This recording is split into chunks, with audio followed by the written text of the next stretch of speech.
Have you ever tried to talk about your family in English and just stopped? Like your brain went completely blank?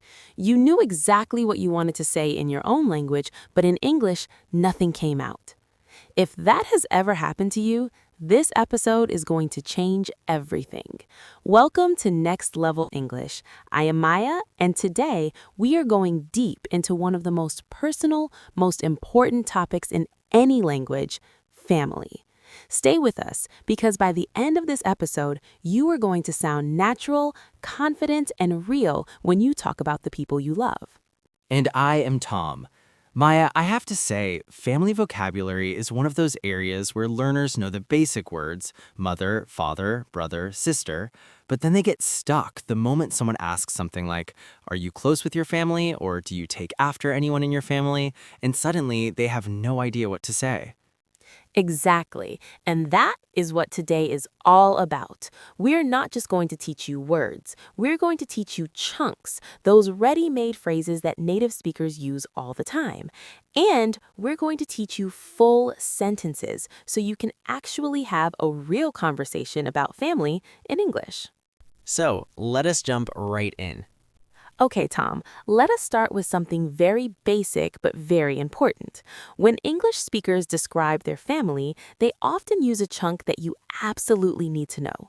That chunk is, I come from a large family, or I come from a small family. Yes, I come from a large family. Write that down. I come from a large family. This is such a natural, native-sounding way to talk about the size of your family. Not, my family is big. That sounds a little childish, but I come from a large family. That sounds educated, fluent, natural. And the opposite is, I come from a small family. Or you can make it more specific. For example, I come from a family of 5. That means there are 5 people in your family. I come from a family of 5. Say it with me. I come from a family of 5. Now, Maya, let me bring in some vocabulary here. When we talk about family, one word that comes up very often is your immediate family. Your immediate family, that means the people closest to you. Your parents, your siblings, your spouse, your children. These are your immediate family. Not your cousins, not your aunts and uncles. Those are your extended family. Immediate family and extended family. These are two vocabulary terms every English learner needs. Immediate family, the closest people. Extended family, the wider group. So you might say, my immediate family is very small, but my extended family is huge. I have so many cousins. That sounds like my life. I have about 30 cousins. 30? Okay, that is definitely a large extended family. Now, here's a beautiful chunk that comes up when people describe their family relationships. The chunk is, we are very close. My family and I are very close. Or sometimes people say, we're a tight-knit family. Tight-knit. Let's slow that down. Tight-knit. Tight-knit. This word means your family is very connected, very bonded, very united, like the threads of a sweater knitted tightly together. We are a tight-knit family. That's a chunk you want to use. We are a tight-knit family. And the opposite, if your family is not very connected, you might say, we're not very close, or we have a complicated relationship. Complicated relationship is another very important chunk because family life is not always perfect, right? Right, and in English, saying it's complicated or we have a complicated relationship is a very polite, mature way to express that things are difficult without going into all the details. So remember, we're a tight-knit family. Say it. We're a tight-knit family. And if things are harder, we have a complicated relationship. Both of these are real, natural English that native speakers use every single day. Now, Maya, let's talk about something that comes up in family conversations all the time, talking about who you look like or act like. This is where we get one of the most common and most beautiful expressions in English family vocabulary. Yes, the expression is to take after someone. To take after someone, this means you're similar to them either in appearance or personality. So you might say, I take after my mother. We have the same eyes and the same sense of humor. I take after my mother.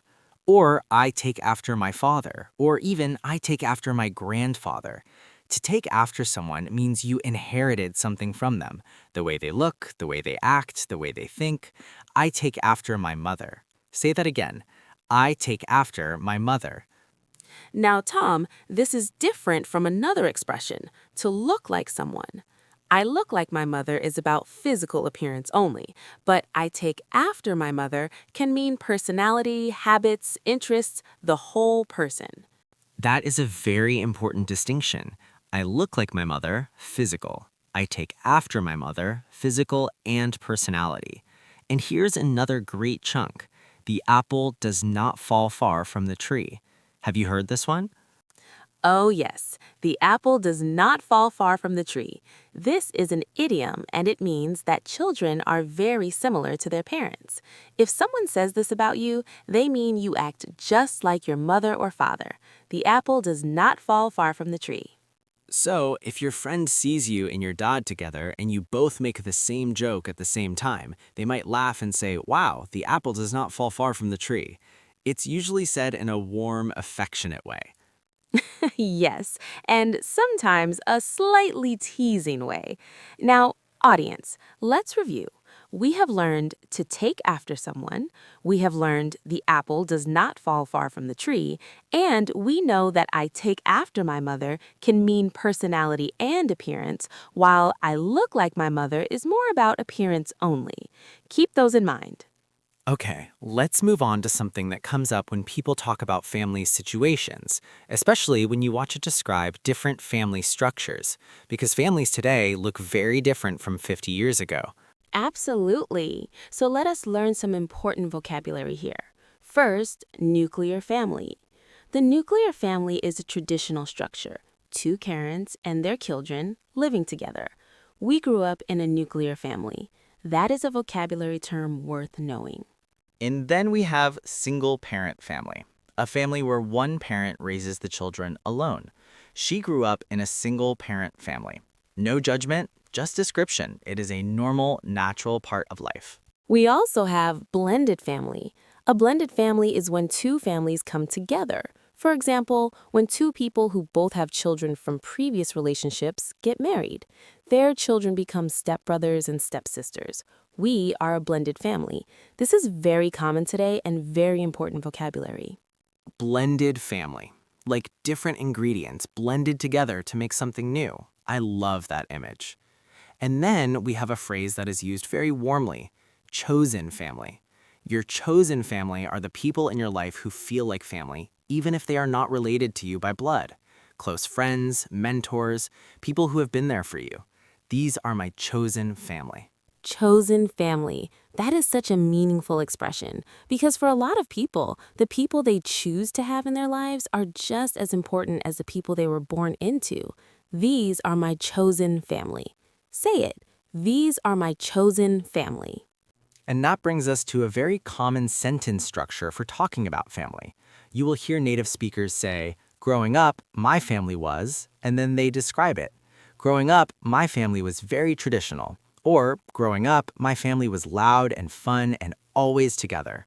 That phrase, growing up, sets the time. It means when you were a child. Growing up, my family was. This is a wonderful sentence starter. It immediately takes the listener back to your childhood and makes your story feel personal and real. Practice finishing that sentence about your own family. Growing up, my family was. Now, Maya, I want to talk about some vocabulary for family relationships because this is where a lot of English learners get confused. Yes, let us go through some of these. Your sibling, that means a brother or sister. Do you have any siblings? That is a very common question. Do you have any siblings? And notice, in English, we say siblings when we mean brothers and sisters together without specifying. So instead of saying, "Do you have brothers or sisters?" a native speaker will often just say, "Do you have any siblings?" More natural, more fluid. Then we have only child. If you have no brothers or sisters, you are an only child. I am an only child. Not I have no siblings. Well, that is grammatically correct too, but I am an only child is the more natural, native sounding way. I am an only child.